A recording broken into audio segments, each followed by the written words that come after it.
We are from second grade.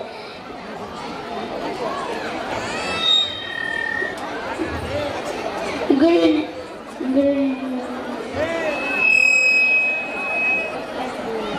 introduction of this song. The Brahma Mokkate means there is only one God.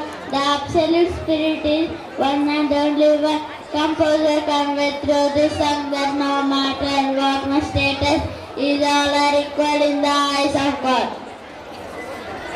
Meaning, it is the same sunlight that falls on the elephant and that on a dog, so also it is known of the Lord Sri Venkateshwara, which is a savior for all alike, be it Keshaina or the holiest one.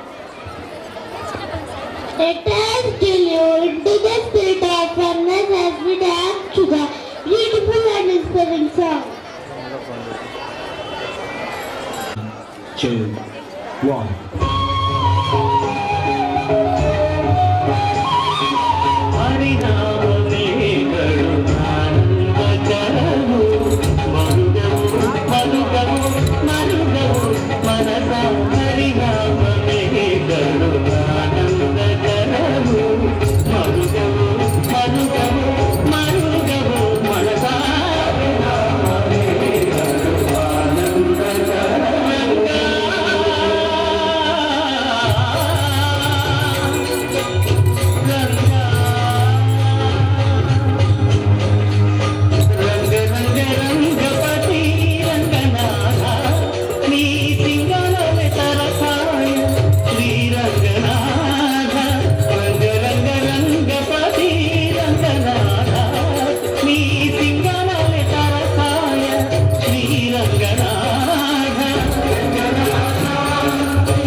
పరబ్రహ్మమొక్కటే